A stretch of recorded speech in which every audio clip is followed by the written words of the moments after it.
Salve into his 6th season, his career record 37-16. And for Dean College, it's Steve Terrell in his 3rd year as head coach. His career record 10-12. He's a nearly 30-year collegiate coaching veteran. And we have the opening kickoff set to go. Dean Junior College will be kicking off to Salve. It'll be from our right to left as we look down, and the kick is a low ground ball.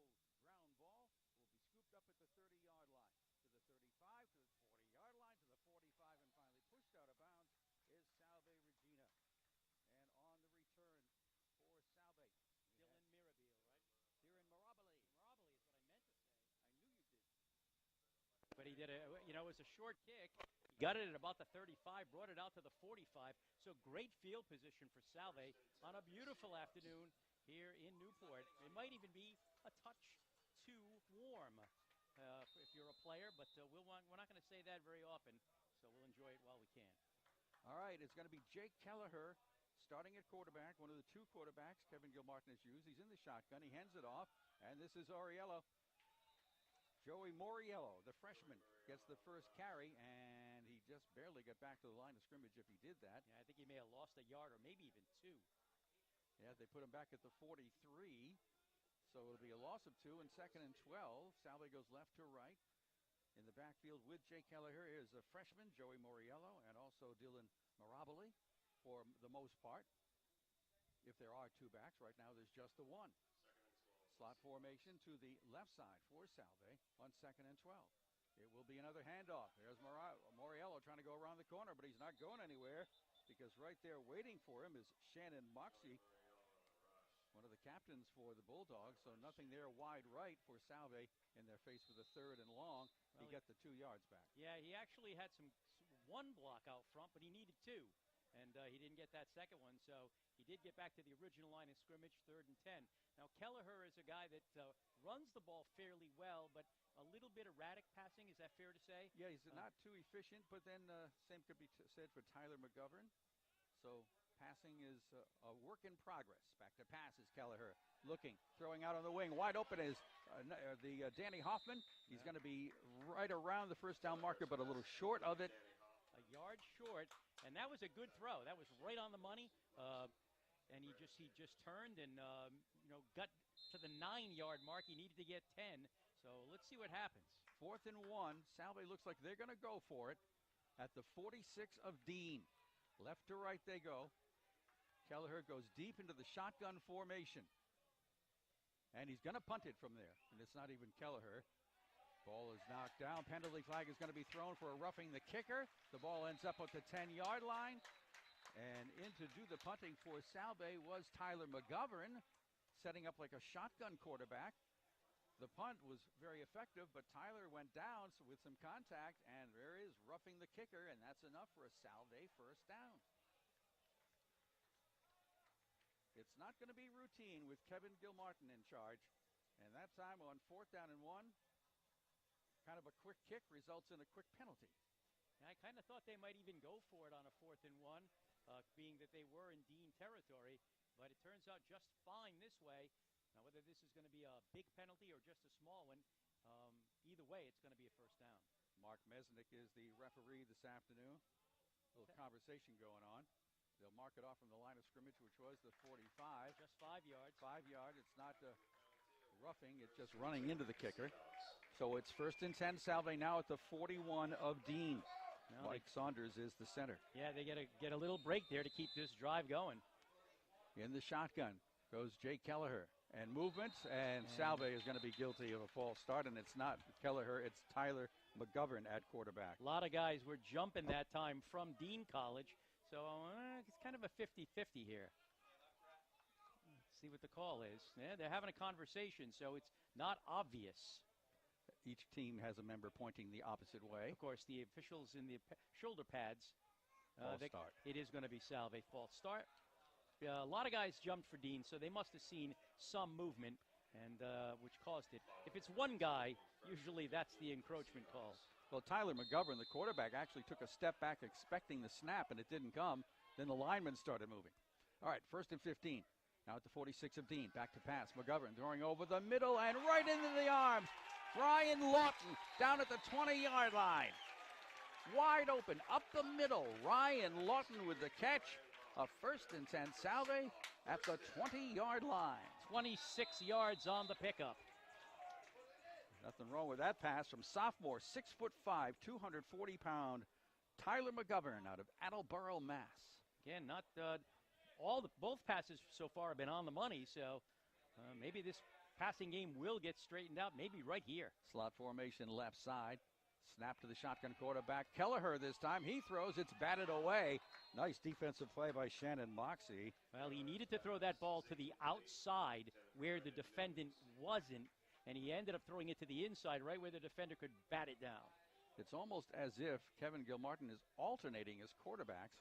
Right now it'll be Jake Kelleher again. We've seen both Jake and Tyler McGovern on each several plays.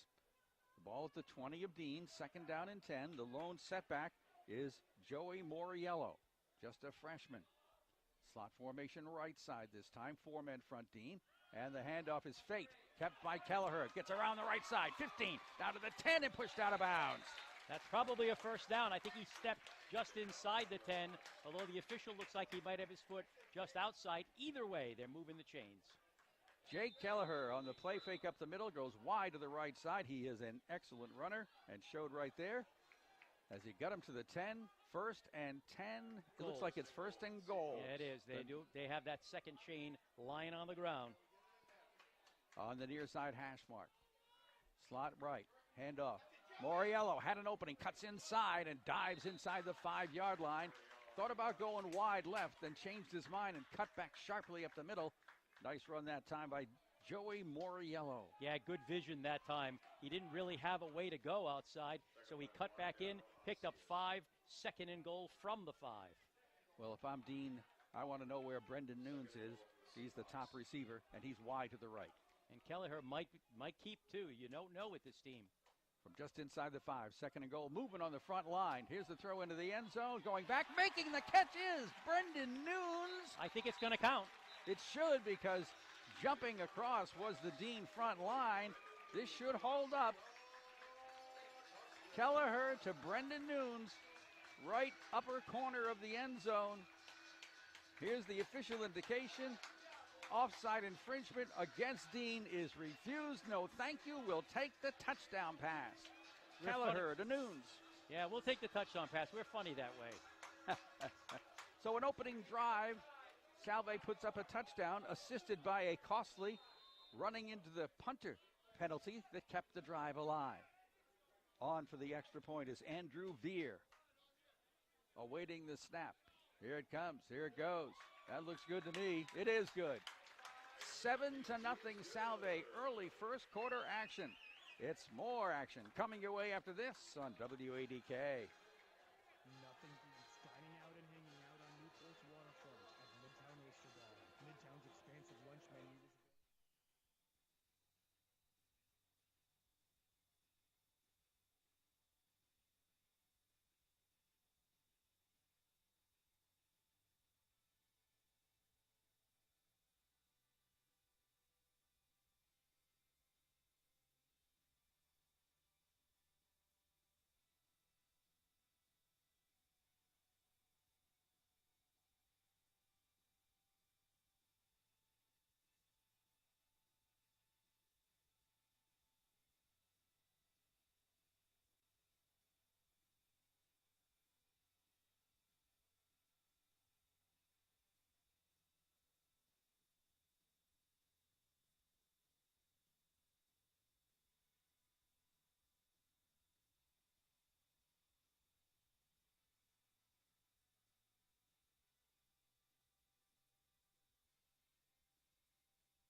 good field position, just as Salve did at their own 45.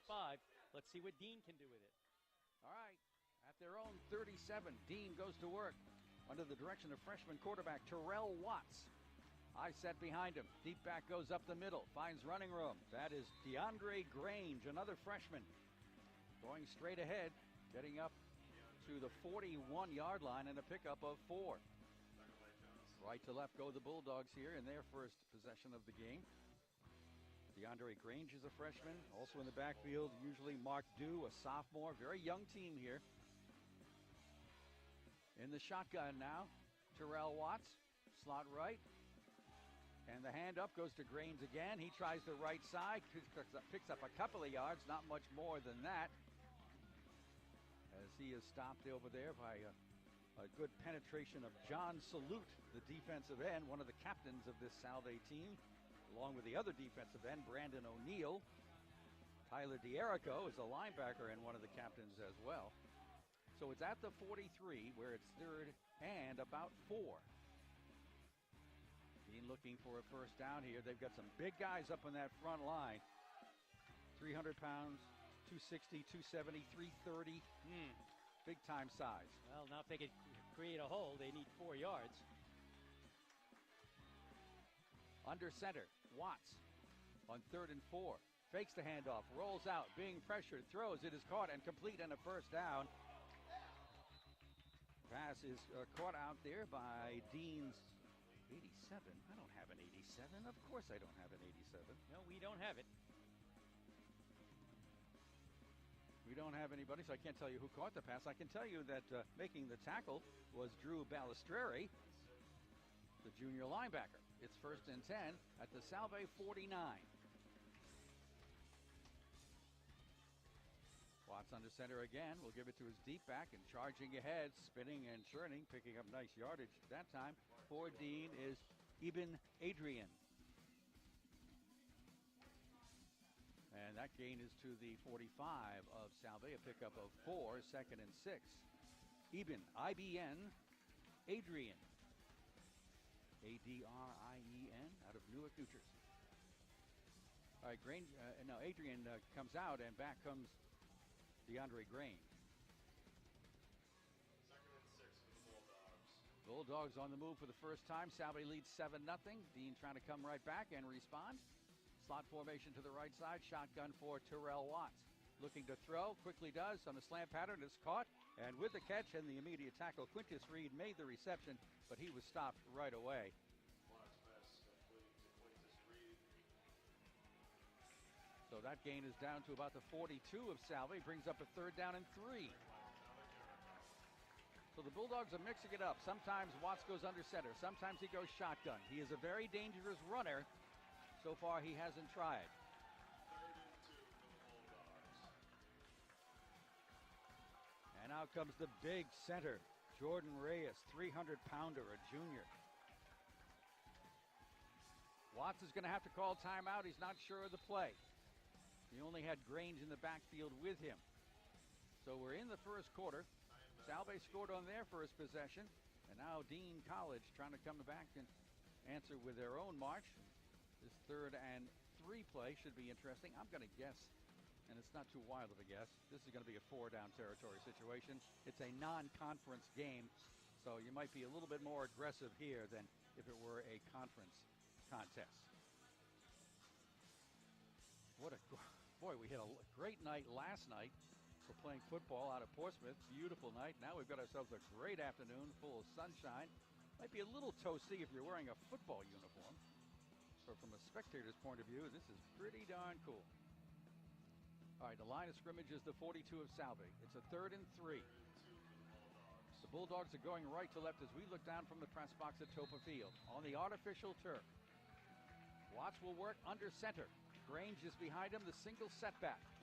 Single wings, left and right. Moving on the front line, and it looks like the Bulldogs will be guilty of a false start and make it a little bit more challenging when they mark off the 5 yards and make it a 3rd down and 8. Yeah, someone on the right side of the line jumped. Now personnel is going to shift because they're looking at 3rd and about 7 now. Yeah, they've got to get to almost the 39 of Salve. The ball is at the 47. So that sets up the 3rd and 8 as the Bulldogs break it out and look confused as to what the formation is. Now it turns into a trips to the left side. Single wide out to the right side. Watts in the shotgun. Takes the snap. Looks, throws over on the far side and is batted away. Great defensive move by Hayden Pereira to step in front of the intended receiver and swat it away, setting up 4th down. Now they'll punt. Looks like the punting crew is coming on, and that means that going back deep for Salve will be John Good, the sophomore. He'll be standing right around his own 10-yard line. The punts are handled by Quintus Reid. He steps back and waits. Pretty versatile freshman.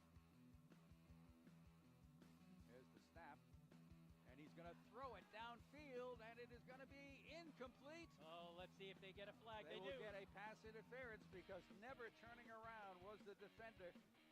Salve got fooled. John Eichner was on the defensive side of things. He never turned around. He just all of a sudden realized there's a pass receiver downfield. And that pass interference is going to result in a penalty marked off from the line of scrimmage and give Dean College a chance to continue the drive.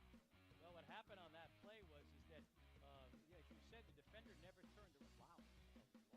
15-yarder Yeah. should be down to the 31. Yeah, it's like it was, okay, to the 31 they go. But the defender never turned around, and the receiver, as he went to go for the pass, had to jump for it. He jumped right into the defender, who had no idea that it was a pass play, I get the feeling. So it ended up being interference, and absolutely was.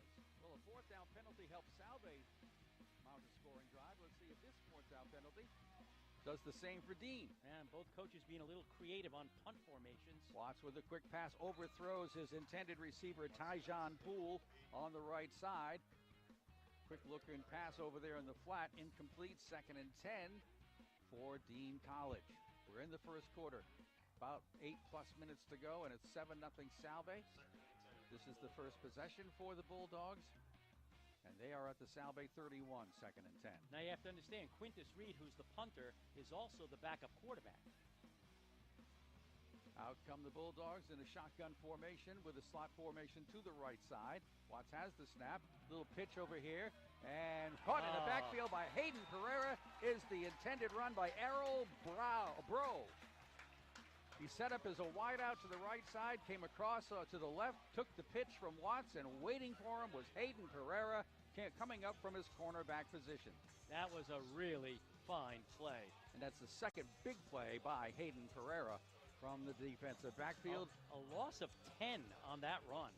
Wow. Back to the 41 of Salve. 3rd and 20. Watts will stay in the shotgun formation. Again, slot right. Takes the snap, drops back to punt on the play fake. He's got room to run on the left side. He's got room to run, too. And he's going to be dragged down at the 40. Nice catch-up job by John Salute from his defensive end position to come charging over and put a halt on the run by Terrell Watts.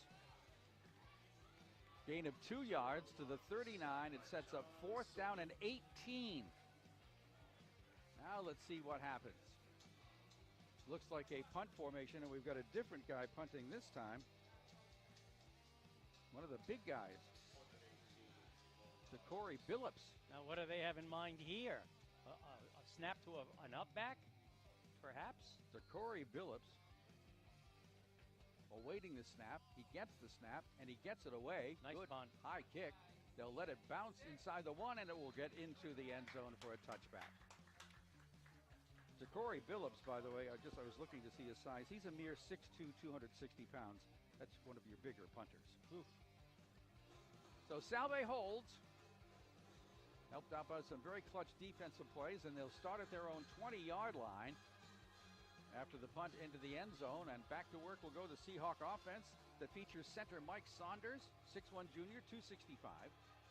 Guards Blake Guerreri, sophomore, 5'8", 275, and junior, 6', 235-pound Kyle Wisniewski. We'll get to the rest in a while. Double slot formation. And it will be a handoff. And with a run off tackle left side is Joey Mauriello. Good run, too. He picked up 6. He's out of Colts Neck, New Jersey, 5'8", 160. Not a big guy. There are no big backs, although Dylan Mirabili is not bad, 195 pounds, but he's not in there right now. So the gain is out to the 26, second down and 4 for Salve, who goes left to right here in this opening quarter. And here is a fake handoff, and keeping it is the quarterback. That looks like Jake Kelleher, and Jake is in there for what looks to be a first down as he gets out to the 30-yard line. That's what he needed. So that'll be first and 10 Salve at their own 30. 6.5 minutes remaining in the opening quarter. 7-0 Seahawks. This is their second possession of the game. They put slots left and right in the spread formation. Shotgun for Jake Kelleher. Drops back, throws over here on the near side. It is almost picked off. That would have been a pick 6 for Gene Baisden, but he couldn't quite hang on as he cut in front of the intended receiver. Yeah, he jumped the route perfectly, and it goes right on his hands, and he was bobbling it kind of as he was heading toward the end zone, and finally it fell to the ground. Second down and 10 for the Seahawks. Kelleher remains in as the quarterback. Again, Jake is sophomore, 6'2", 190-pounder out of Hopkinton, Massachusetts. He'll put two wide receivers, Danny Hoffman and Brendan Nunes, out here to the right side. Looks like Ron Cruz out to the left. And the snap in the shotguns, and it's going to be kept by Kelleher again. He's at the 40, and he's tripped up and dives to about the 43-yard line. That play fake into the line has worked effectively at least twice for Jake Kelleher to find running room, and this time a first down results at the Salve 43. He's got 3 carries for 27 yards right now, and we'll take that. 13-yard gain right there for Jake.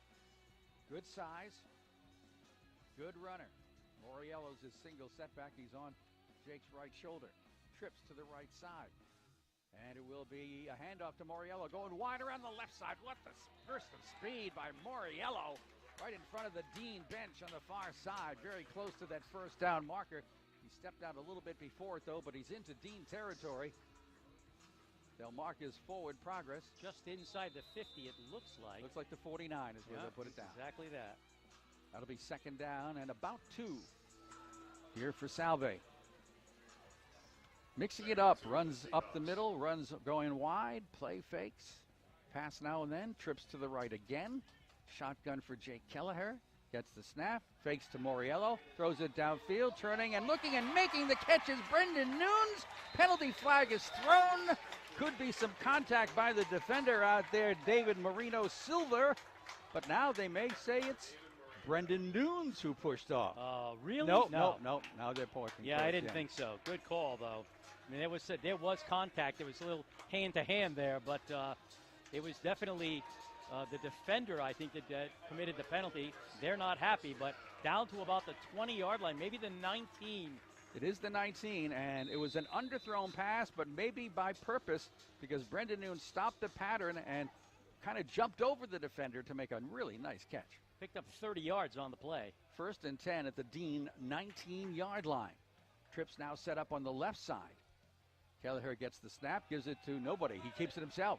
Goes out wide to the right side, gets away from a couple of tackles, stays on his feet, gets to the 10, pushed out of play. Penalty flag thrown right as he is pushed out of bounds. He's a good runner.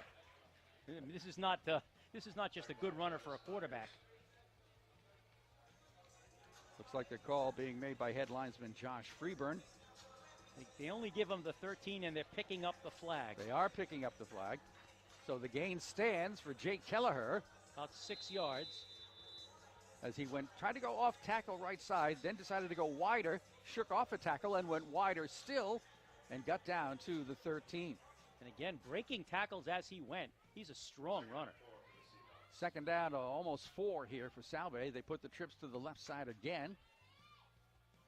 Kelleher in the shotgun, looking to pass, throws, and comes up underneath the intended receiver, Brendan Nunes, but he was covered very well this time by David Marino Silver. And a good thing that Jake got rid of that pass because he was about to be slammed from behind. Good pressure applied that time by Dean. And he intentionally threw it into the ground, too. There was really not much chance of completing that pass. So it'll be a third down situation here, 3rd and 4. Ball resting on the 13 of Dean. Salve with a 7-0 lead. Well, let's see if they go back to the ground. Mauriello gets the hand up, goes wide left, follows the blocking, drives his way forward to a 1st and goal down around the 7-yard line. Stop finally made out there by Dean Junior College Waddell Asius. 1st and goal. Joey Mauriello picks it up following some real good blocking on the left side where Pete Noonan, Blake Guerreri, and Mike Saunders are. Maybe even tight end Tom Benowitz. 1st and goal for Salve. They are at the 8-yard line. In the shotgun is Kelleher. Mauriello right next to him. Kelleher takes the snap, pitches it to Mauriello, wide, 5. Mauriello dives, knocked off his feet before he can get to the goal line. It'll be down around the 1 on the run by Joey Mauriello, and that pitch was interesting. Yes, it was. Just over a defender. Yeah, he gets right down to the 1. He needed 8, got 7. And right now the running attack, despite the maybe the linemen are a little undersized compared to Dean, they're getting some good blocks right now. All right, from the 1, 2nd and goal. And this time it is going to be Mauriello trying the left side, following the blocks, driving it in for the touchdown. Joey Mauriello following the blocking on the left side. That's Ryan Lawton, that's Pete Noonan, Blake Guerreri, just pushing and pushing, and just getting across is Joey Mauriello, the freshman. So 2 possessions for Salve, 2 touchdowns for Salve, with now 3:08 remaining in the opening quarter. That was an 11-play, 80-yard drive. Andrew Verre on for the extra point. Max Yates is the holder. The ball is on the way. The ball is through the uprights. It is now 14-0 Salve Regina. Time for a timeout here on WADK.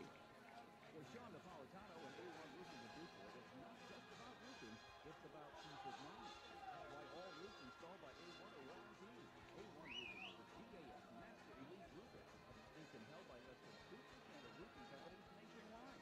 A1 Roofing, named with GAF, gives you a registered warranty within 4 weeks of completion. A name you trust. Peace of mind you appreciate. A1 Roofing Company, the only GAF Master Elite Roofing contractor in Rhode Island. 265-1019.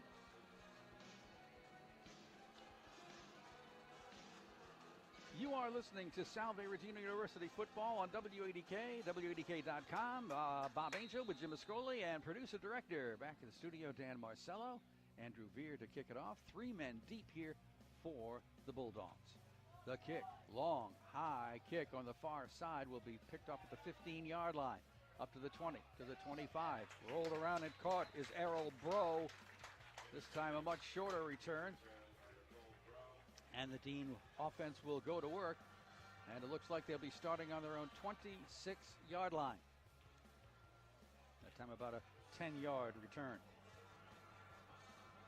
So it's a 14-0 Salve advantage over Dean College out of Franklin, Mass., a member of the Eastern Collegiate Football Conference, or ECFC if you will. They are a provisional member of Division III this year. Last year they were 4 and 6 overall. Shotgun for Watts in the quarterback formation. Looks to pass on the far side and gets it right there, right on the money. And making that catch is Tyjon Poole, freshman out of New Haven. Perfectly thrown pass from Terrell Watts out of New Haven. Up to the 45-yard line, about a 19-yard pickup, and 1st and 10. Probably the best offensive play of the afternoon so far for the Bulldogs, who put the slot formation to the right side, put that slot back in motion. Here's a pitch to him. Coming around the corner is Quintus Reid. Caught and brought down by Brandon O'Neill from his defensive end position. He was chasing him from behind, and Brandon caught up to Quintus Reid. Brought him all the way back to the 40-yard line, a loss of 5, 2nd and 15. Front line features Brandon O'Neill and John Salute, the captains at the ends, and in the middle, Nick Palucci out of Hopkinton, Mass., and Rich Rabori from New Jersey. Rich goes 270 pounds. Nick goes 260 pounds. Again, the slot to the right from the 40, 2nd and 15. Terrell Watts, play fake, back to pass. There's a crowd, there's a sack. He's down inside the 35-yard line. And again, it's John Salute leading the charge. He is a veteran. He is good. He's out of Mahwah, New Jersey. 6-footer, 225-pound senior captain. Loss of 7 more. They're going the wrong way. Back to the 33, brings up 3rd down. They've got to get to the Salve 45-yard line. That's about 22 yards away. 3rd and long for the Bulldogs. Trailing 14-0 with just over a minute to go in the opening quarter. Trips out to the right side in this shotgun formation. Watts rolling out to the right, looking to throw on the run, lets it fly, and it will be overthrown. Intended out there for an open Errol Bro, but just a little too much strength into that pass by Watts. And he had some good pressure on him, too. He had to get rid of it when he did. If he had maybe another second, he could have kind of floated it just a touch more. So who's going to punt this time? It's going to be the big guy, DeCorey Billups. He apparently is the punter because he got off a good one last time.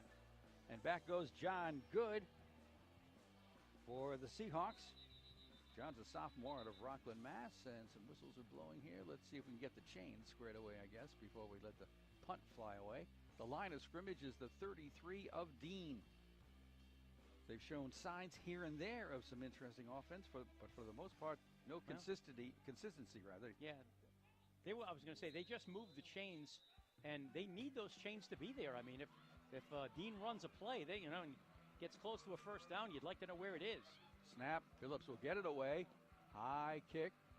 Bouncing. Hitting at the 35. Now down to the 30 and rolling. And John Good will get away from it. And it takes a good Dean roll down to the 21-yard line. No, 20-yard line. Yeah, about a 47-yard kick. That's a beauty. Very effective punting there by DeCorey Billups out of Manchester, New Hampshire. Well, we're late in the 1st quarter. 42 seconds left to go. Salve has owned it so far, leading 14-0. They'll start at their own, just over their own 20-yard line. It's now actually closer, Jim, to the 21 where they put it down. So it'll be Jake Kelleher bringing out the offense. For the first few plays, he was alternating with Tyler McGovern. Of late, it's been all Jake, and his running has something to do with that. He's out there with his single setback, Joey Mauriello, the freshman, right next to him. And he'll give it to Mauriello, trying to go on the left side. Follows a little bit of blocking, not a whole lot of room. Short gain that time for Mauriello in there to make the stop for Dean is Eben Adrian. Well, you got to be really happy if you're the Salve coaching staff that you've got a freshman and a sophomore in that backfield and both having a good game. So the pickup for Mauriello is about 3 yards to the 24, 2nd and 7. And with that, the 1st quarter is about to come to an end. And so far, it's Salve in charge.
difference in this game is Salve is able to run the ball, and so far Dean has not. All right, Kelleher working from the shotgun. Sets it up. Takes the snap. Hands it off. Mauriello tries the left side. Cuts back again. Great move. Joey Mauriello out to the 39-yard line before he's finally caught up with and brought down by Gene Baisden, the linebacker. Picked up 11 yards on that carry, and man, is he showing some cutting ability. Yeah, he cut that perfectly, trying to go wide left, and then all of a sudden put the brakes on and went straight on. Right now, Joey Mauriello has 11 carries for 54 yards, nearly 5 yards a carry, plus he's got a rushing touchdown. At their own 39, first and 10 for Salve. 8:15 remaining in the first half. Again, Kelleher works from the shotgun and some movement in the front line. Let's see who the guilty party is. Can't be doing that. I think it was Salve. That'll slow them down just a bit. Or is it? We'll see. I think they're marching that away. Yeah. Which is not the good way if you're a Salve fan. Nope. 5 yards back to the 34. First and 15. Well, 8:11 to go in the half, and we've said before, Salve has pretty much owned this half. Dean had one scoring opportunity, but the Salve defense came up on a fourth down stop. All right, first and long. Shotgun. Kelleher. Mauriello the handoff. Right side. This time he can't turn the corner. Slowed down and brought down for little or no gain. He may have even lost a yard on that one. Good job over there that time by the Dean. Lateral pressure led by London Chambers, the sophomore linebacker. They're going to give him the line of scrimmage, so it'll be a no gain on the play. Second and 15 for Salve. Second and 15. Trying to keep a drive alive, leading 14-0. You know, Dean's not out of this thing, but if Salve can continue this moving and driving, using up the clock. Yeah, Dean's definitely not out of it, but so far they have not shown too many signs of, being able to put the ball into the end zone. In fact, they haven't. Big size advantage for the Dean Bulldogs, but Salve doesn't seem affected by it. Back to pass Kelleher. Straight drop. Looking, being chased out of the pocket. Now he's got room to run if he wants it, but he's going to throw. Penalty flag. Ball's knocked away, incomplete. Going to be a hold. Intended out there for Mike Nestor. Yeah, it's a Salve holding call. So, if you're Dean, you might make him walk it back. Yeah, well, Jake had some running room. There was nobody in front of him for about 10 to 12 yards, but he let it fly, and just as he did, the flag was dropped. Yeah, it's hard to know whether the hold came before the decision there because, it's going to go back 10 more yards, and now it's going to be second down and kind of half a Newport. Back at the 24-yard line, they've got to get to the 49. So it's 25 yards away on second down. Well, that's not exactly half of Newport. not quite. Maybe half of the boulevard. All right. Here's Kelleher in the shotgun. Trips to the left side. It's a handoff. And looking to run is Mirabile. Dylan Mirabile gets the call. Trying to go left side, short gain. First time we've had a handoff to Dylan, who is a sophomore out of Fairfield, Connecticut, 6'2", 195. Well, one thing you're learning about this team, as you call this game, is how young they are. This Salve team has got freshmen and sophomores playing key roles. All right, it'll be third down and really long. Ball at the 28 of Salve. They've got to get out to the 49. Let's see how Salve handles this situation. Coming in to help out will be Pat Travers, a wide receiver, a sophomore. Trips to the left, double wides to the right. Back to pass Kelleher, no protection, throws it on the far side, and it is caught out there. Nice catch by Salve's number 3, Brendan Nunes, but he'll come up just shy of a first down. Great second effort by Brendan to get some extra yardage, but it got him to about the 47, which leaves it at 4th and 3. They mark it at the 46. Hey, and not a bad idea. Just get it out there to Brendan and see what he can do with it, which he did. You know, he turned upfield and came about 3 yards short. And to be honest with you, they don't look like they're bringing in a punt team. Well, last time when they were in a punt situation, or the time before that, they ended up showing offense and then kicking. That's true. Yeah, they brought in the backup quarterback Tyler McGovern to do that. I think they're going to let the play clock run until they have to call a timeout and think about this. There's no attempt at any kind of formation. So Salve's taking a timeout. 5:18 to go in the half. Salve leads 14-0. They're looking at a 4th and 3 at their own 46. We'll be back in 30 seconds on WADK. Newport Propane and the Sherman family have been serving Rhode Islanders.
Verre is on to punt. No, I have no problem with this at all. It's not a bad move. There is the snap, and here is the punt. It's high, not too deep on the far sideline. Fair catch is called for. Whoa. And just making the catch. Whoa. That's a great catch by Shannon Moxie. But if that comes out of his hands, there are a lot of blue jerseys ready to pick it up and bring it into the end zone. So a nice punt by Andrew Verre. That one just kept on sailing. Don't have much of a wind factor here that I can see. Now the flag is breezing from our right to left, so that would have helped that punt. So they end up at their own 15-yard line, the Bulldogs do, and go back to work on offense, led by freshman quarterback Terrell Watts. And with the trouble they've had moving the ball, this was really the play for Salve, was to punt that ball. Watts will go into the shotgun formation, slot formation to the right. And the handoff goes right up the middle, and Grange has running room and spins away from the hits. He's got one man to beat. Grange downfield will be pushed out of bounds at around midfield. Wow, that's a really good run, and he just stepped out of bounds before he was gone. It was Matt Sylvia, the East Greenwich sophomore safety, who finally caught up to him enough to nudge him out of play at midfield. Well, there's your first really big play by Dean College. A 35-yard run by DeAndre Grange. A freshman making it count.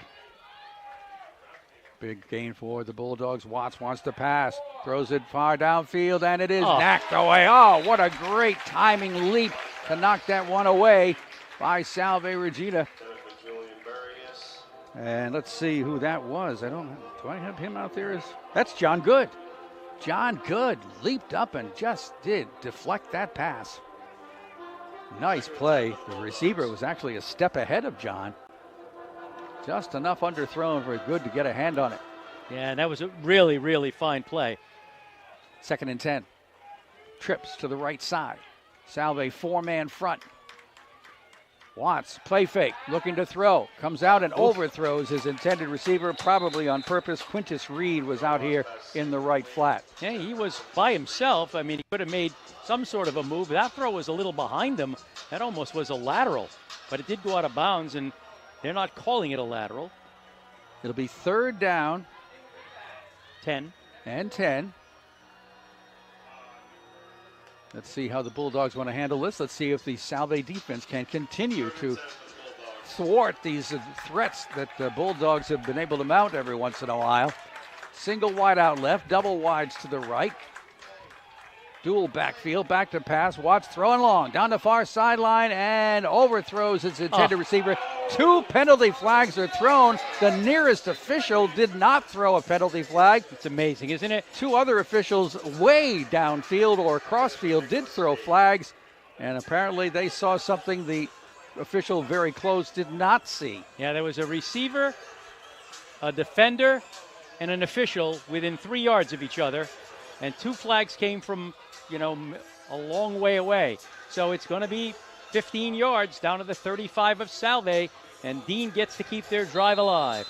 A break here for the Bulldogs with 4:29 to go in the half, down by 2 touchdowns. Let's see if they can make it work for them. Slot right formation, shotgun Watts. Hands it off straight ahead. And it's, that's even again. Not getting too much. Even Adrian. Went straight ahead for about 3. Slowly they unpile. And Bulldogs shaken up. Getting in on the stop was linebacker Matt Messner out of Midland Park, New Jersey. And a Dean College player on his back, and that might be the ball carrier. I was going to say the same thing. Adrian. Could be Adrian, because I don't see him anywhere else. And that's where the play was stopped. Stopped at the 31-yard line, so a gain of actually 4 on the play. And a momentary lull here.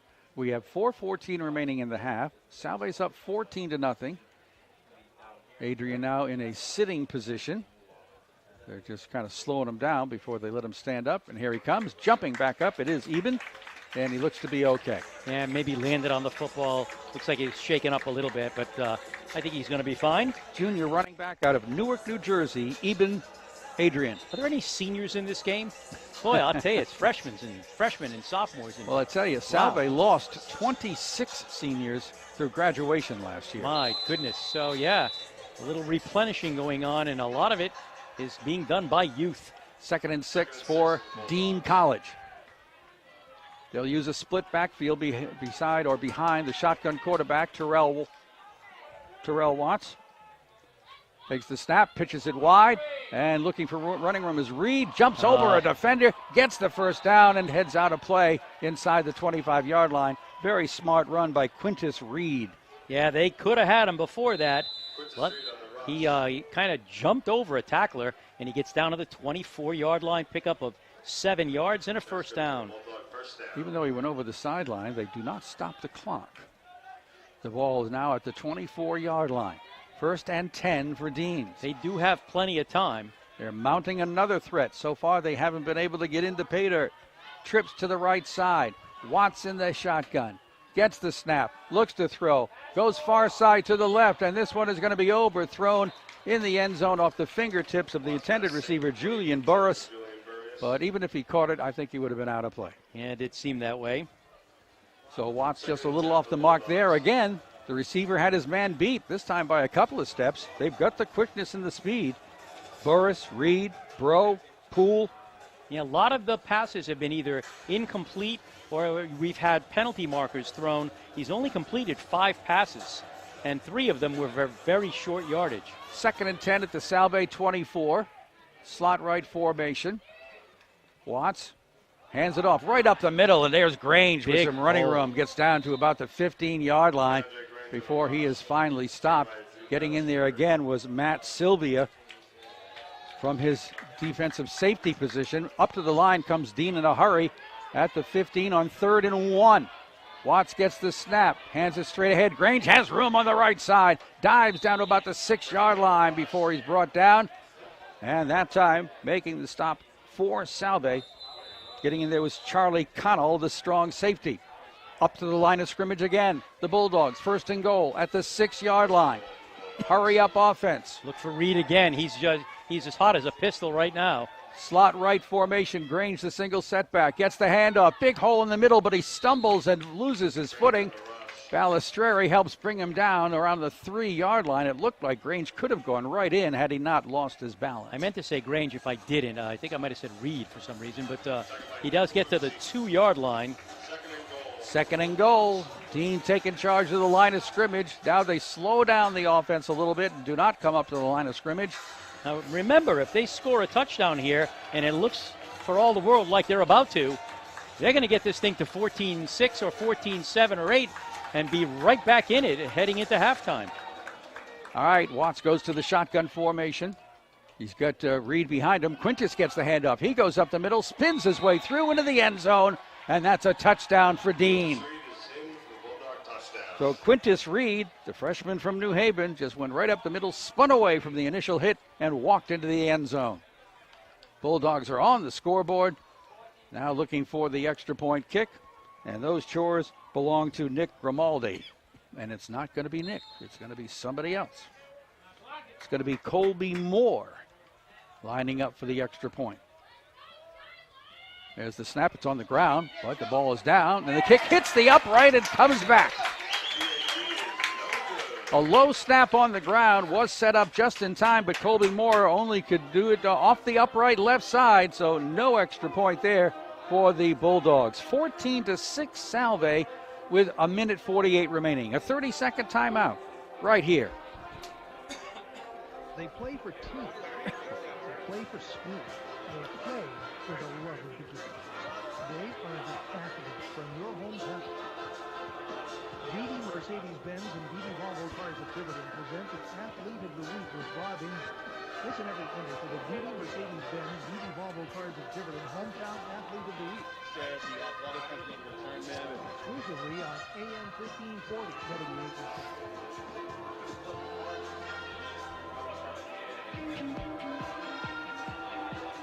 At Toppa Field, Bob Angel with Jim Mascoli. Our producer and director is Dan Marcello.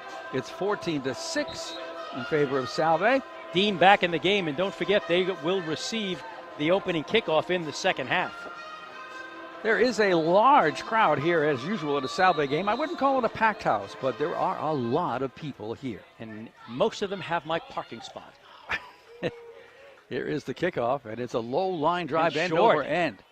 Rolling around, picked up inside the 30-yard line, and trying to run it back. It looks like Balistreri. Nope. Is that Mirabile? I think it is. It is Dylan. Dylan Mirabile gets close to the 40-yard line on a short kickoff that will set up the Seahawks with a minute 40 to go in the half, right at their own 40-yard line. Well, they did him a little favor with the short kickoff. I mean, it really shortens the field for Salve. Salve hasn't been throwing the ball very, very much. Right now, passing, they are 6 for 9 for 90 yards. But, they've been successful with it so far. So, if they can get a big play on first or second down, they'll put themselves in business with 1 minute and 40 seconds left to go in the half. Brendan Nunes wide to the right side, but it's a handoff. No, it isn't. It's Jake Kelleher keeping it and going off the right side for just about 4 yards. So it'll be second down and about 6. The ball marked on the 43 of Salve. What they don't want to do is they don't want to get careless here and throw a pick or something. They do have a lead. It's 14-6. Better to go into the locker room with that than to give the ball back to Dean here. Kelleher in the shotgun. Track to pass. Straight drop. Throws on the wing, and it is incomplete. Intended out there for Joey Mauriello out of the backfield. Off his fingertips. Brings up a third down and stops the clock with 1:09 to go in the half. Well, that was one of those that the pass was a little bit high and the catch was a little bit missed. You know what I mean? It could have been completed, but just kind of missed the mark. All right, Danny Hoffman's going to be over on the right side wide with Brendan Nunes. This is something new for Salve this year. Usually they are rushing to the line of scrimmage. It's a little bit more deliberate this year. Spread formation, Kelleher, straight drop, has time, throws over the middle, and finds his receiver. That's the tight end, Tom Benowitz, at the 30-yard line of Dean. That's a beautiful throw. Right over a defender, and I mean just over the outstretched hands of a defender, into the arms of Tom Benowitz. 26 yards on the completion. First and 10 at the 30. Less than a minute to go. Kelleher to pass. Looking, has time. Doesn't see anybody open. Runs for the sideline, then throws it at the last minute to stop the clock. Incomplete. 50 seconds to go in the half. Yes, Salve does have a field goal kicker named Andrew Verre, but they're not in his range yet. They got to get about 20, 25 more yards. They're at the 30-yard line.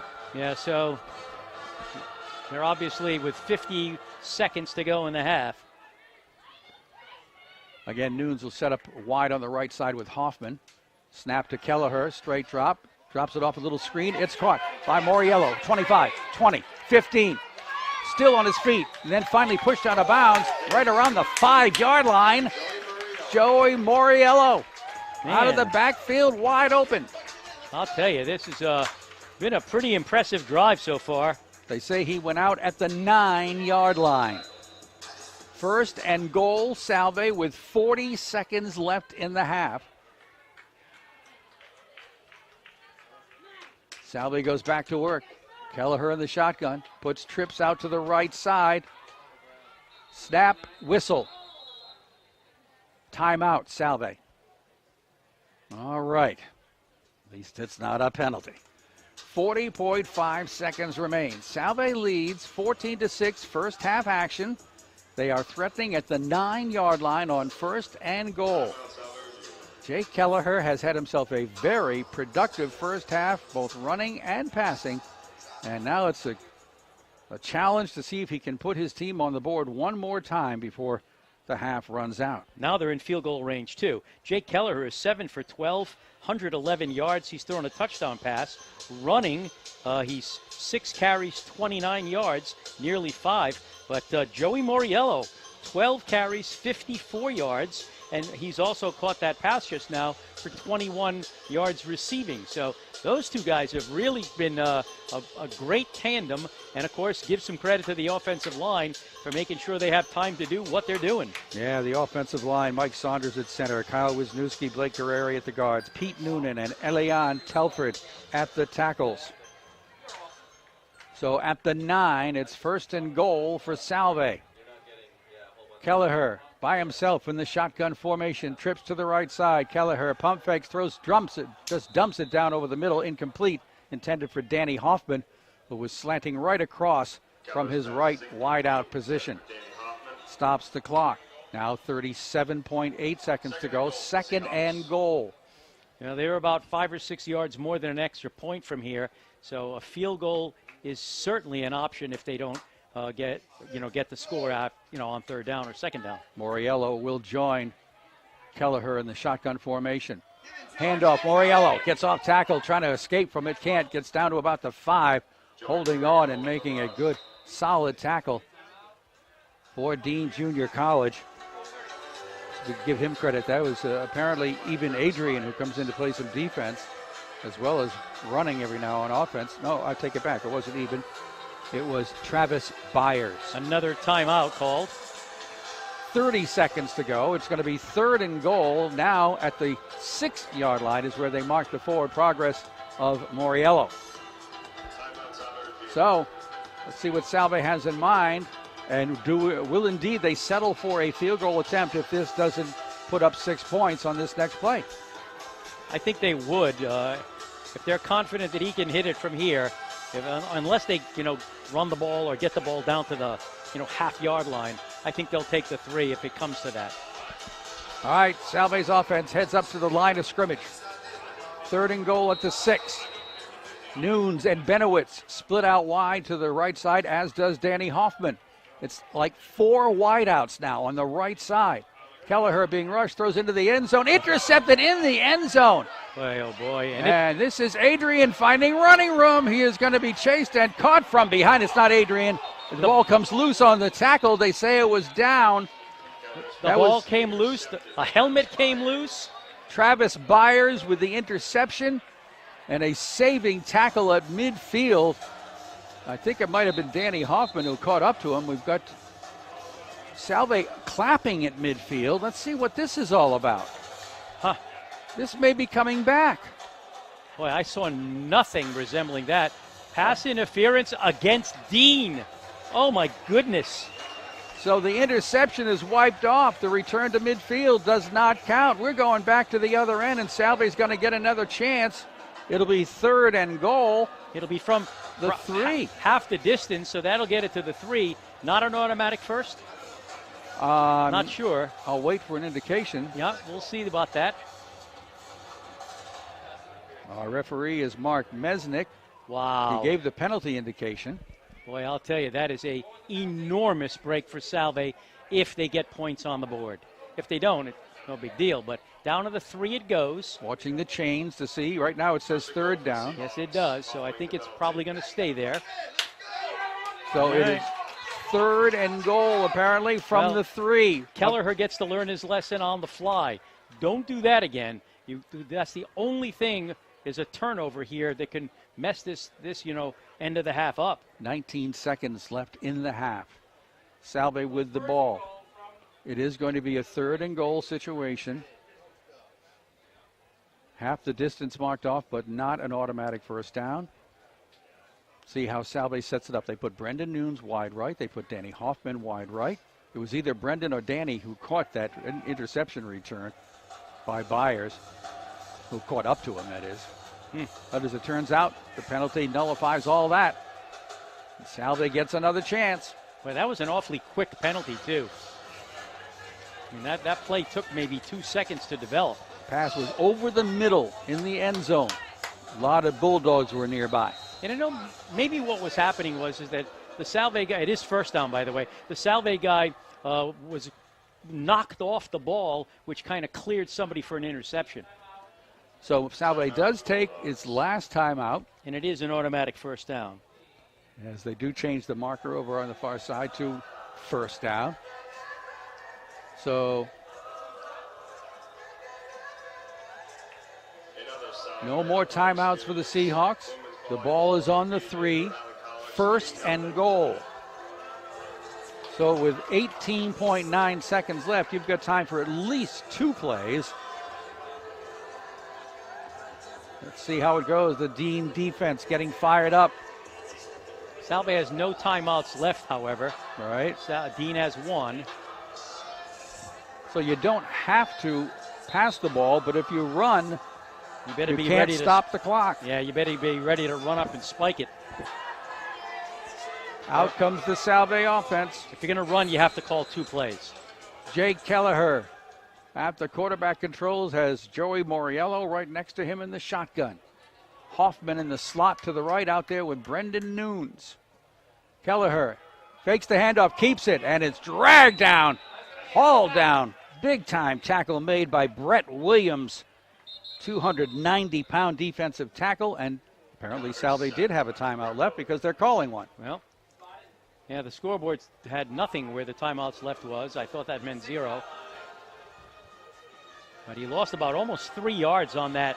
He never had a chance because they had somebody keying on him. He faked the handoff, looked up, and there was a Dean player ready to swallow him up, which he did. So I think we're going to go for the field goal here. 9.4 seconds left. It's second down and goal from the 6. Technically, if you want to look at it realistically, they would have time for a quick pass into the end zone. Hopefully not one that would be intercepted. If it falls incomplete, then you've still got time. Yeah, that's true. 9.4 is enough time. So let's see what Kevin Gilmartin and crew have in mind for this scenario of second and goal, now at the 6 after a loss of 3. No one has ever accused Kevin Gilmartin of being conservative. They are going to put the offense on the field. If there's going to be a field goal, it's not going to be on this play. Split backs around the shotgun quarterback Kelleher. Single wideouts left and right. Kelleher looking for Nunes in the end zone. Comes back, can't get to it. Incompleted pass.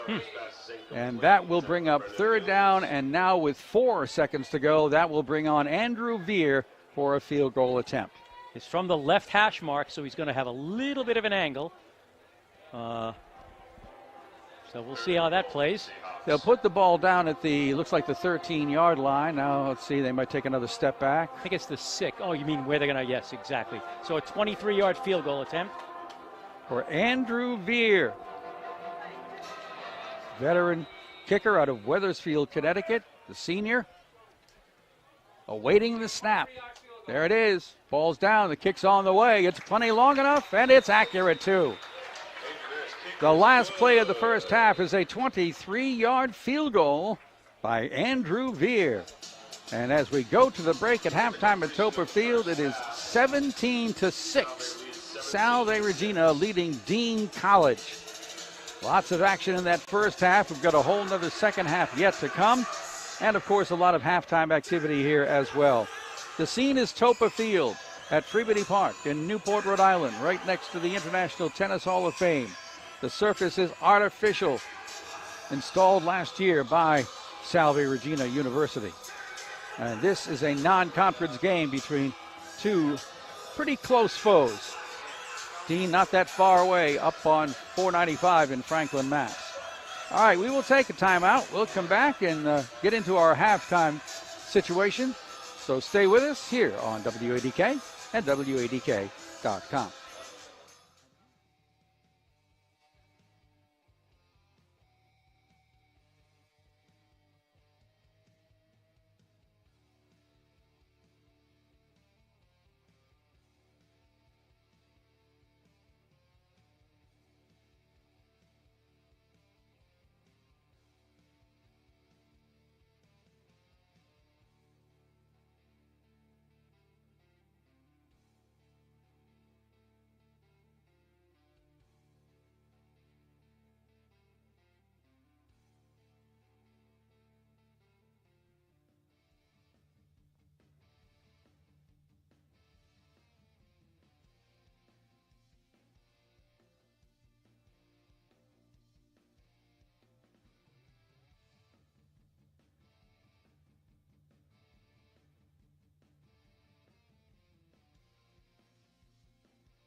Hoffman doesn't get the block he needs to break free. Short gain.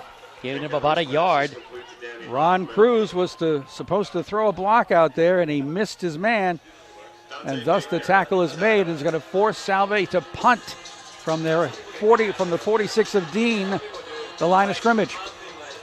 Andrew Verre comes out. He's been punting very effectively, but the returns by Dean have been notable. Well, now what he has to try to do is he has to try to get one, kind of coffin corner it a little bit and try to get it inside the 10. Shannon Moxie, Errol Bro, back. Snap. Good. Verre gets it away. Low kick. Short. Gonna bounce on the 20-yard line and roll. And it will roll to almost the 15, but be picked up right there by Salve Regina's number 42, Ryan Farrell, out of Cumberland. By the way, I haven't had a chance to mention it. He doesn't play much yet, but on this Salve Regina roster as a freshman is a familiar name, Ty O'Loughlin. He's going to Salve in his freshman season after a brilliant career at Middletown High School. So here's Dean, 1st and 10 at their own 15-yard line. They have been the dominant force since about midway through the second quarter, and they are only 2 points behind with 9 minutes to go. Salve has never trailed in this game. Let's see if they can get a stop here.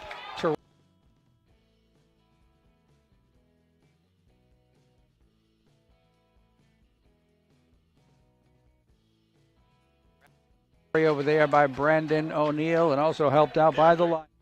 Tyler D'Erico, one of the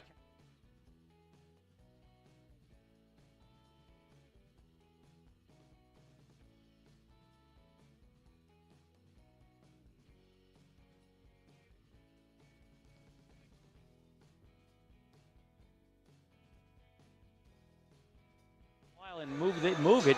They could really leave Salve with very little time at the end of this game. 8.5 minutes to play. Salve only has one timeout left, and now Dean takes a timeout. The Bulldogs take a timeout. They're on their own 16-yard line. They're facing a 2nd and 9, trailing 20-18 with 8:26 to go in the game. Pretty tense game so far. Salve is really struggling. Both sides of the football, especially though on offense. Here they are trying to keep in check. Looking at how URI is doing against Connecticut. They are in the 4th quarter now. It looks like third quarter. Third quarter. Look at the score, though. 8.5 minutes left to go in the 3rd quarter, and it's Connecticut 42, Rhode Island 35. This one looks like it's going to be a 65-60 finish. Could be whoever has the ball last will be the winner. Yep. Could be that way here. Yeah, very well could. All right, Dean now, 2nd and 9 at their own 16-yard line after the timeout. In the shotgun, Watts. Spread formation, gets the snap, looks near side, throws, and it is overthrown, intended for Quintus Reid, who was open. Defended on the play by Charlie Connell, the junior strong safety. 3rd down and 9. Terrell Watts has had some good throws, especially a 64-yard touchdown pass. Let's not take that away from him. But I'll tell you, he's been struggling with his throws a little bit too. The Salve fans are imploring a stop. Well, they got implored by Zan Carver and D'Erico to try to whoop it up a little bit. There we go. They're whooping. 3rd and 9 from the 16. Dean, the snap. Watts looking, running now. Trying to get to the first down marker. Penalty flag is thrown. He's pushed out of bounds. He did get the first down, but it looks like a Dean infraction. Yeah, it's holding. I just saw the call by the line judge. So they're going to go back 10 yards. And holding it is. A smart run again by Terrell Watts. Had daylight, would have picked up the first down in front of the Salve bench. But the hold will bring it back. And we'll go to 3rd down again. Feels like there's been 30 penalties on this game. Down it goes to the 8-yard line. First down marker is at the 25. That was literally a half the distance penalty. So now it's 3rd down and 17. Yep. Now Salve has to stop them. You can't give up a 3rd and 17. Got to put some pressure on Terrell Watts. Not let him roam around. They've been getting close, but not close enough. Snap. Watts pump fakes. They got him.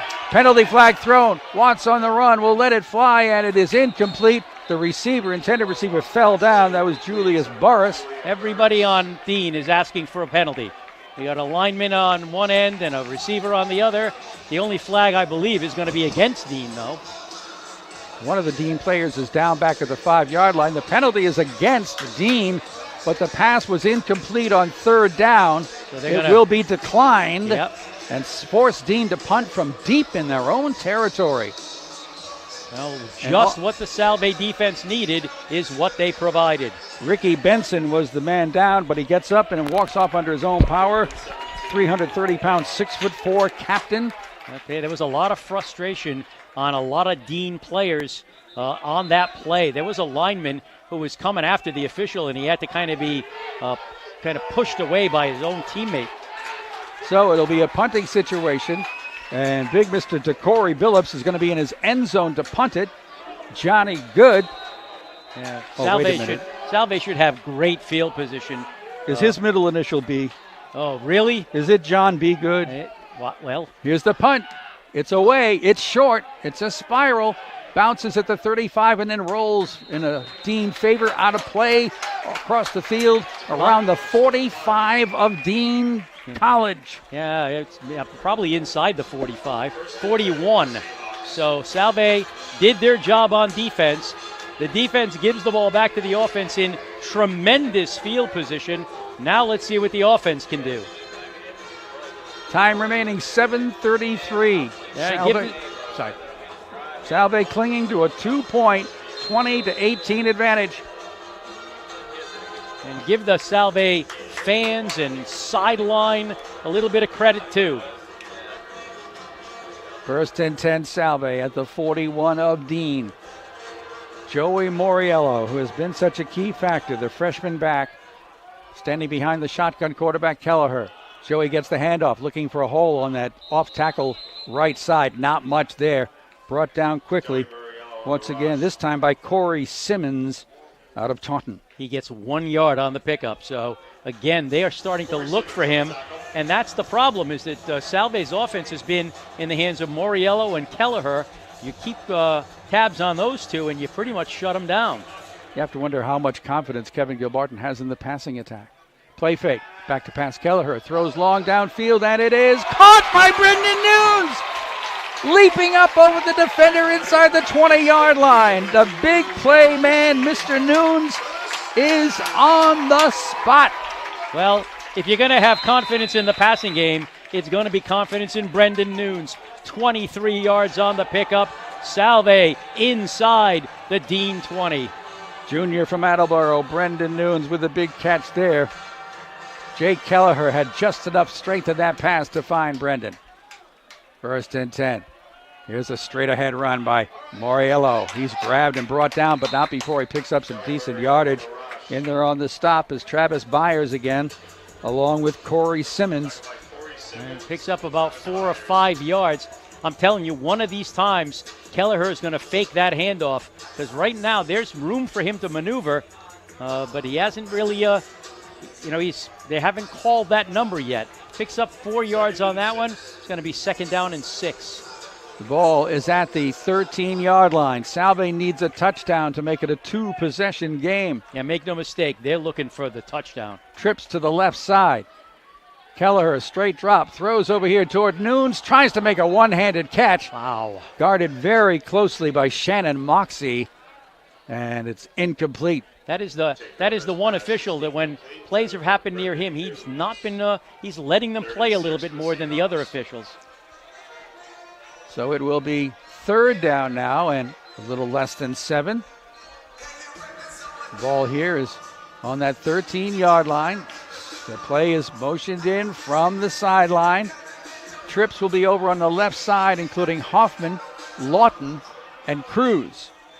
Well, Salve desperately needs, 6 points here, or at least get a 1st down. From the shotgun, Kelleher to Mauriello gets away from a tackle inside the 10, driving forward, gets down close to the 5-yard line. My goodness, he has no give up in him. Shook off the early tackle, took a couple of other tacklers with him downfield about 5 yards. And the forward progress marked at the 6, and that's first and goal, Salve. Joey Mauriello getting it done again. Well, that helped. They First, now have four plays to get it in from 6 yards out. And I don't see Brendan Nunes on the field. Kelleher, Mauriello up the middle, driving, pushing, getting down to around the 2-yard line. Joey Mauriello on the rush. Are you sure he's 5'6" and 160? I'm telling you, he runs like a fullback at times, and then he runs like some sort of a scat back at other times. It'll be second and goal. Where are they putting it? It looks like the 3 or the 2. 2? I can't see the football. 2-yard line. There we go. 4 yards on that carry. Nunes is back in. He'll be a wide out to the right. I don't think they're going to need him. I think they're going to go on the ground here. From the 2, second and goal. And Mauriello this time is caught just as he got to the line of scrimmage. He was able to fall forward to about the 1. He's over there following blocks from Mike Saunders, who's in there a lot of time. Josh Judy is in there throwing some blocks on that front line. I tell you, that line has done a nice job all day. So it's third and goal now from the 1-yard line. 4.5 minutes to go in the game.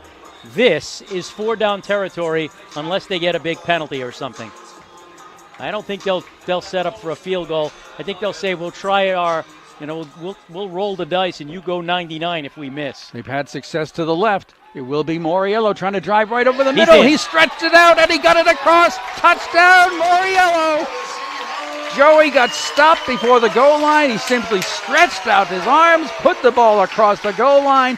Touchdown, Salve Regina, and they extend that lead beyond 1 touchdown. Well, they will if they kick the extra point. Pending the extra point. 26-18 right now. That front line really working hard to get it done. Kyle Wisniewski, Mike Saunders, Josh Judy in there helping out. Here is now Andrew Verre for an all-important extra point. The ball is down. The kick is on the way. The kick is good. It is 27-18 with 4 minutes to go.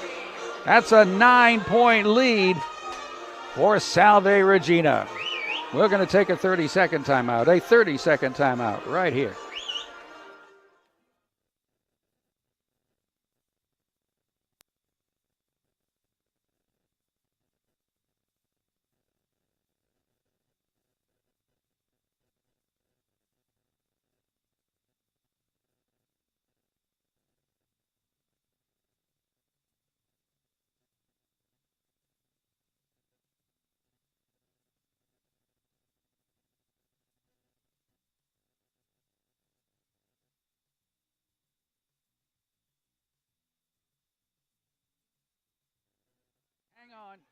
We're down to the 4 minutes to go, and Salve's up 27-18. Andrew Verre about to kick it off to a dangerous trio of receivers here for Dean.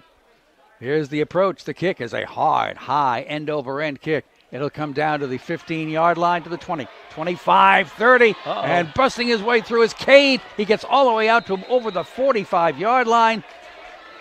He is so fast. He does not hesitate at all. Nicholas Cade out of Carrollton, Georgia, gives Dean excellent field position. And we've got a Dean player down after that return. Well, that was their opportunity. If he breaks that one, Dean's back in the game. Now, not so much. They're down 9 points, under 4 minutes to play. They would have to score one way or the other, get an onside kick, and get it back and score again. That's unlikely to happen, but I'll tell you, he almost made it happen. If he had broken 1 or 2 more tackles, there would have been 6 more points on the board. Arrow Bro was shaken up, but he walked off the field. They need him back. Trips to the left side, 45-yard line, 1st and 10, straight ahead. Grange diving forward for about 3 yards. Tripped up down low by Nick Palucci. Salve will take that. You want to keep the ball on the ground, get a couple of yards. That's okay by us. They just don't want that big play like they had that 64-yard touchdown pass that went to Quintus Reid. 2nd and 8. Dean on their own 47. Right to left they go. Pretty much right in front of us. Salve keeps now a 4-man front. And Watts in the shotgun, looking left, now throwing right, downfield, way downfield, and overthrows his intended receiver, and that was Mr. Cade. Nicholas had his man beat, but Terrell Watts was too strong with the pass. It's 3rd and 8. And that's a burner, that kid. That's for sure. Nicholas Cade, a freshman. They bring some kids up from Georgia, don't they? They do. And from Florida, and from New Jersey, and from New Haven. All right, here's a 3rd and 8. Trips come to the left side. Watts in the shotgun. Gets the snap. Looks back, throws a little screen. It is caught over here by whoever that is. That's Ki'sean Bullard made the catch. Got a first down for Dean. A little short route. Bullard wide open. Puts now Dean in Salve territory near the 42-yard line. 1st and 10. 1st and 10. Again, the spread formation. This time, fake handoff. No, it is a handoff. Grange has it, and he's not going too far. 2-3 yards the most, just inside the 40-yard line. Again, in on the stop is Nick Palucci, the defensive tackle. Getting up from the bottom of the pile. Nick is not too happy. One of the Dean guys and pushed him away. Don't do that, Nick. Maintain your cool. Also playing well in that there is Rich Rabori in the defensive tackle slot. 2nd down. Watts wants to pass. Throws. Diving catch. Was it a reception? Yes.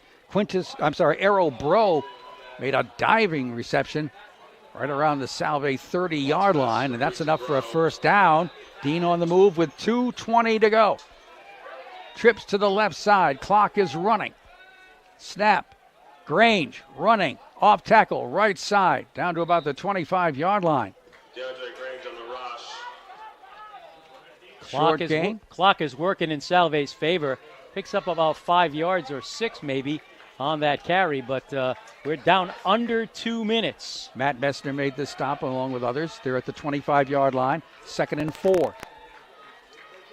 Watts with the snap, looking, throwing, and it is incomplete. Intended that time for Quintus Reid. On the defensive side, it was Taylor D'Erico helping on the coverage from his inside linebacking spot, one of the captains. It'll bring up a 3rd down and 4. Obviously 4-down territory here for the Bulldogs at the 25 of Salve. Well, it's obvious. It's easy. They want to score and kick it onside. Another Dean player down on the ground.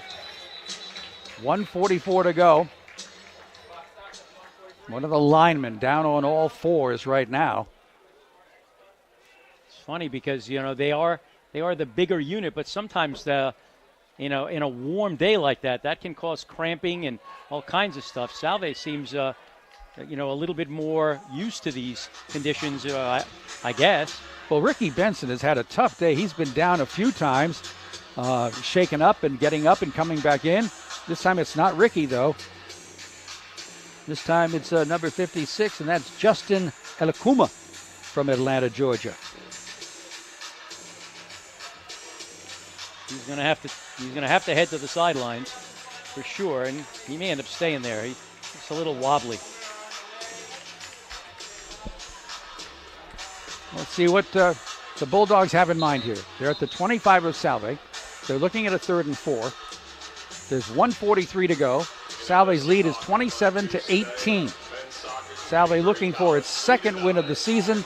Dean is looking for its 1st win of the season. All right, Watts brings him out. The freshman quarterback in the shotgun has Grange alongside. Slot formation to the left. Watts has the snap, looking, throwing to the right, downfield, and it is going to be incomplete. Just overthrown, intended for Errol Bro, and that's going to bring up 4th down for the Bulldogs. 1:22 to go. Now, one of the things I've noticed about the Dean passing game is they don't seem to have a mid-range game very much. A lot of their passes are just that sort of, let it rip kind of a play, down the sideline kind of stuff. Salve's done a fairly decent job of defending that, and they really haven't looked to the middle of the field. Well, they found Ki'sean Bullard once in a short pass. Let's see. They only need 4 yards on 4th down and 4. They're at the Salve 25, and here we go. Slot formation to the left side. Watts in the shotgun. Gets the snap. Steps back. Looks. Throws to the sideline. Caught and complete for a first down. He goes right back to Errol Bro to keep the drive alive. And the clock stops with 1:19 remaining. Yeah, it gets down to about the 15-yard line or so. Let's see where they put it. No, they put it at the 17. Pickup of 8 yards on the play. First and 10 for Dean. Go right up to the line of scrimmage. Put the slot back in on the left side again. This time it'll be to Grange on a run, and he's wrapped up and brought down. What a great play that time by Salve Regina. All over that play was John Salute, who just bear hugged the running back DeAndre Grange. And another Bulldog getting up slowly. That's Yashar Garcia. But timeout called here by Dean with 1:11 to go. Such a key to that front four for Salve are Brandon O'Neill and John Salute, the two captains. John comes by way of Mahwah, New Jersey. Brandon out of Madison, Connecticut. And you've called John's name a bunch of times today. All right, the ball is resting at about the 18-yard line. It'll be second down and 11. Again, only 1:11 to go. Salve's lead is 9. So not only does Dean need to get that touchdown, but they've got to find a way to get the ball back even if they do score. Yeah, and they kind of keep trying to mix the run into this drive, and it's kind of killing seconds on them because it's not been that successful. All right, here they come. They'll put trips out to the left side in this formation. Grange is still the single setback alongside Terrell Watts. From the shotgun formation, Watts takes a step back, rolls out to the left, being chased, throws on the run. There's nobody over there that's got a Dean uniform on. And he just tossed that one away. He had a lot of pressure put on him by John Salute. Also running over there to try to help out. And a flag, of course. For Salve. Oh, they're Jack calling it intentional grounding. Yeah, there was nobody. Yeah. It was all blue uniforms over on that side of the field. So apparently the college rule is if you're out of the tackle box, you still can't throw it away because he was well outside the hash marks. I think one of the officials went over to check with the referee, Mark Mesnick, to see if that would be the call, and indeed it is. It's a loss of down, too. So it'll have a fourth down situation here for Dean with...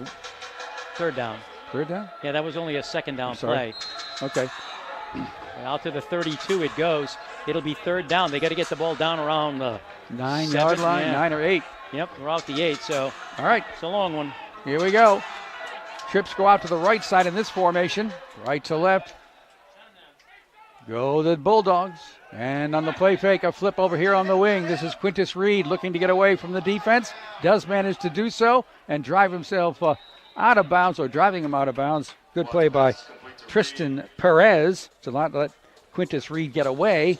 And we will indeed take a look at a fourth down situation with 58.7 seconds to go and the ball on the 23-yard line.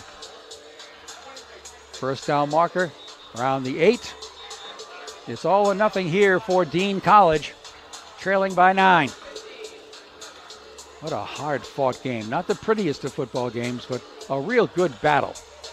Yeah, probably it's going to give each of these coaching staffs a lot. They've probably learned a lot about their team today. So the Bulldogs, who called the timeout. Well, if the Salve defense can stop this here, they're a couple and taking an ease away from ending this game. At the Salve 23. Bulldogs break, set up, double wides left and right. Grange in the backfield alongside Watts in the shotgun. Snap. Watts looks to throw, being pressured, breaks free on the run. He lets it fly into the end zone, overthrows Quintus Reid. On the fourth down, incompletion. Salve takes over and holds on with 52 seconds to go. All they have to do is take a knee. Yeah, if they take a knee, I kind of doubt Dean will stop the clock. They can stop it once, but maybe they will. Okay, Salve fans, collectively exhale. There you go. Yeah. That just moved the flag. If everyone exhaled at once. All right, it'll be the victory formation. Mr. Kelleher will take the snap. Now he steps up under center. He was going to be in the shotgun formation. No. That's not a good idea. A victory formation is not from the shotgun. So I think they'll have to do it one more time.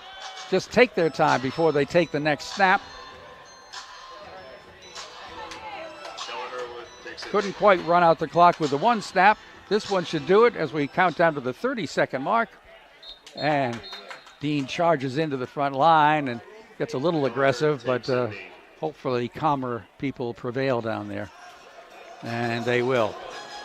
So the final seconds will tick away. There will not be another play. Football held up in the air by the referee, Mark Mesnick. This one is official, and this one is a Salve victory. 27-18 is your final. Salve Regina defeats Dean College, and this was a battle. Salve improving to now 2-1 on the season, and Dean suffers its third loss without a win. We'll get into the post-game activity next here on WADK and WADK.com. Hope you'll stay with us.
With you, Dan Marcello taking care of things back at the studio.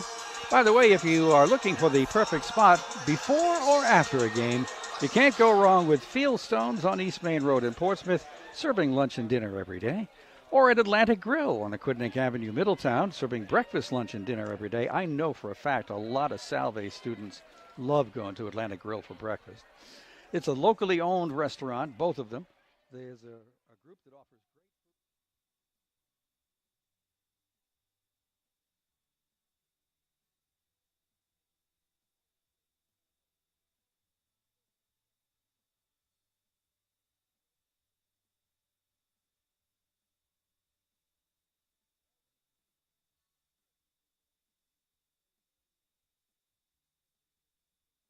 for Salve.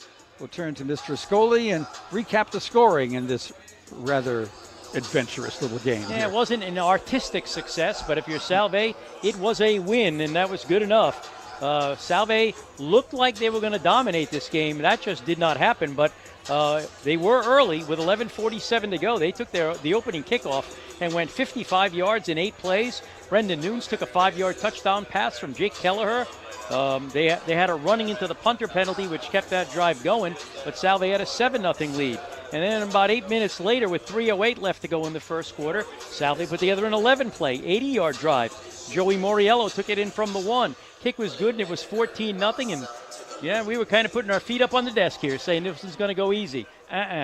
With a 1:48 left to go in the second quarter, Dean put their first scoring drive together. 11 plays, 85 yards. Quintus Reid took it in from the 2. They decided to kick, and that was no good, and that got them to 14-6. A pass interference penalty on that drive got the ball moving pretty well. But Salve wasn't going to take that 1 minute and 48 seconds and do nothing with it. So they decided to go 7 plays, 54 yards before it kind of stalled out. And Andrew Verre hit a 23-yard field goal just before halftime. In fact, at the 0.00 mark, to give Salve a 17-6 lead heading into halftime. Now, Dean took the opening drive of the second half and did nothing with it. Not exactly sure which one it is. 3 and out. Yeah, 3 plays, -7 yards, and a punt. So Salve got that done and got the ball back. They also moved it downfield. And with 8:20 left to go, they put together 8:20 left to go in the third. 9 plays, 58 yards. A Mauriello 50-yard run was kind of mixed in there. And again, it stalled, and Andrew Verre had to kick a 27-yard field goal to make it 20-6. Then with 4:06 left to go, still in the third quarter, an 8-play, 50-yard drive for Dean College ended in a Julian Burris 18-yard catch from Terrell Watts. That made it 20-12, and they decided to go for 2 there and missed. And so instead of being 20-14 or even 20-13, it stays 20-12. And again, Dean gets the next score as well. 14:46 left to go in the game. They go 3 plays, 69 yards. Quintus Reid takes a 64-yard touchdown pass from Watts to make it 20-18. They go for the 2-point conversion again, and Salve stops it again. So now it's 20-18 early in the fourth. And folks on this side were getting a little bit nervous. But finally, after kind of battling back and forth a couple of times, Salve, with 4 minutes to go left in the game, finished an 8-play, 41-yard drive. Joey Mauriello took it in from the 1. The kick made it 27-18. Dean tried to get in late in the game and maybe get an onside kick or whatever they could do, but they just couldn't get it done as they ended up going out on downs. Salve's defense puts the kind of punctuation mark on a 27-18 win. Let's go on to the individual numbers. For Salve, what a day for Joey Mauriello. 28 carries, 153 yards, 5.5 yards a carry, and 2 touchdowns. Jake Kelleher, 11 carries, only 12 yards, averaging about a yard a carry. And Doug Mirabile with 6 carries. That's Dylan. Dylan. Why did he change his name at halftime? So Dylan Mirabile, 6 carries, 5 yards. Jake Kelleher was 10 for 19 passing for 145 yards. He had a touchdown. Tyler McGovern was 1 for 1 for 26 yards. Catches, 4 for Brendan Nunes, and he was just immense in this game. 4 catches, 76 yards, 19-yard average. He had a touchdown, and he had a huge catch when Salve desperately needed it when they were only up 2. Danny Hoffman, 3 catches for 12 yards. Tom Benowitz, a catch for 26. Ryan Lawton, a catch for 26. And Joey Mauriello had 2 catches for 31 yards, just to keep in practice. So 45 carries, 170 yards on the ground, 11 for 20 passing for 171 yards, balanced, 341 yards, total yardage for Salve. Now, DeAndre Grange really came on. 19 carries, 80 yards, 4.2 yards a carry. Quintus Reid, 3 carries, 4 yards, but he had the rushing touchdown. Errol Bro had a carry for -10, and Ibn Adrian had 3 carries for 7 yards. Now, Terrell Watts just wasn't efficient enough. 13 for 29, 187 yards, 2 touchdowns, but that 16 incompletions really kind of hurt him. Quintus Reid caught 4 passes for 82 yards and a touchdown. Errol Bro had 3 catches for 29 yards. Julian Burris, 1 catch, 18 yards. He had a touchdown. DeAndre Grange had a catch for 3 yards. Tyjon Poole had 2 catches for 36 yards. And Ki'sean Bullard had a catch for 11. So, Dean College, 31 carries, 81 yards on the ground, 13 for 29 passing for 187 more. 268 total yards for Dean, 341 for Salve. Salve wins it 27-18, and as the coach just said to us, we had it all the way. Let's give him a look at those unofficial scrolling numbers. He'll be pretty impressed. We like this up here for that gentleman. 28. All in all, it was, well, we called it an interesting game. We didn't call it very pretty. But then again, you're the only pretty one on the whole roster anyway. So, first of all, Coach, congratulations. Thank you very much. That's Kevin Gilmartin, the head coach of the Seahawks.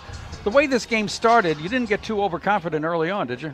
Because you had it made there for a while. Now, we knew going into the game that we were going to be in a dogfight the whole time because their pass defense has been phenomenal for the last, I would say probably the last 11 games. They haven't given up over 150 yards, I think only once. And so you knew it's going to be a grinded-out kind of game. I think we kind of caught them off guard in the beginning, that first series, and got a little bit of a nickel here, an 8-yarder here, and I think that kind of shocked them a little bit. And then I think they settled down defensively, and then I think then all of a sudden we knew it was gonna keep going. They are a very fast, explosive team, and it's always scary whenever you're playing a team like that. Rather large, too, if you want to talk about statistics physically. But were you getting at all concerned when this thing started going their way more than your way, somewhere in the second quarter to almost the whole second half? What are you doing? What are you thinking as things are kind of getting losing on Right. I mean, we're making little mistakes. Uncle Mo momentum's going on their side, and even the kickoff, we have a huge lane, and our guy slips and falls on his back, and it's like, holy cow. But that's what sports are about. It's about that time when, you are up against the wall. How do you come out of it? And that's the heart, that's the character that we believe in, that we keep bringing in. That's what that last driving down the field and putting it together, made a difference. I think both O-line and D-line was absolutely exhausted. But it came down to them just putting in that extra effort to get it done.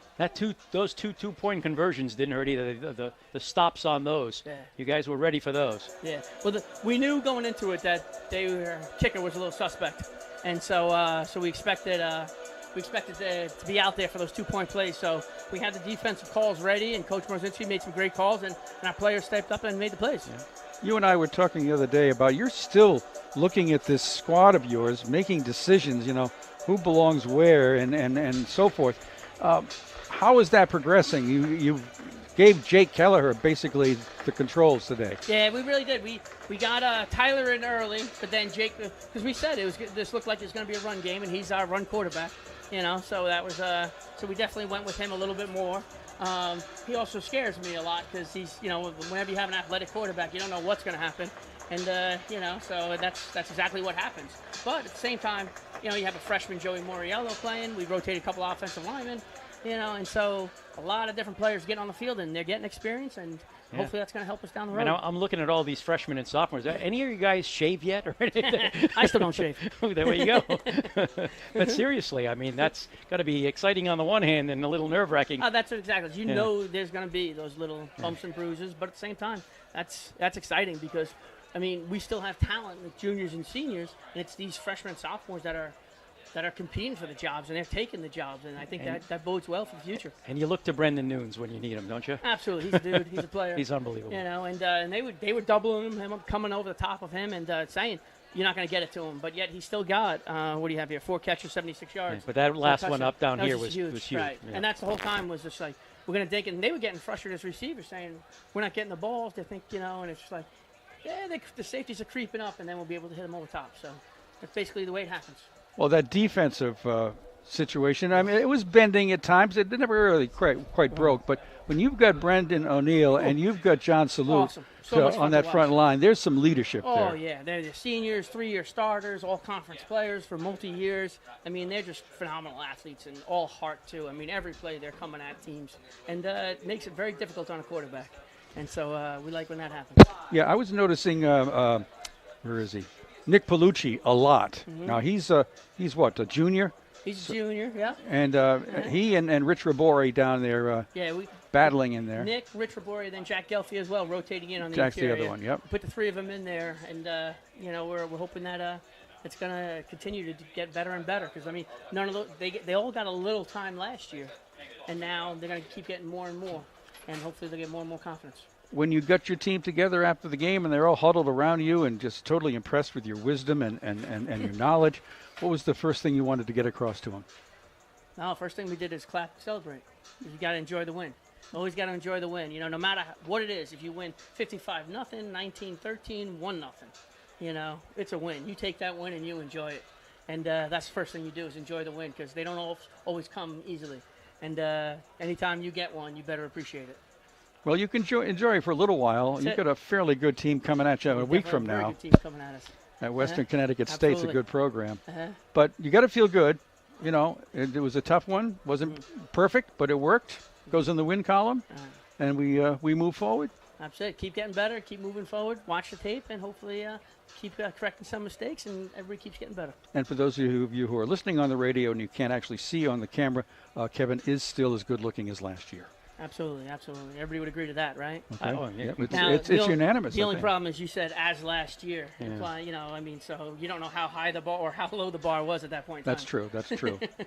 I appreciate you coming up, Absolutely. Kevin. Enjoy Always a it. pleasure to talk to you guys. Yes, sir. Thank you. Give me Good my shot. microphone back. Thank you, Kevin Gilmartin.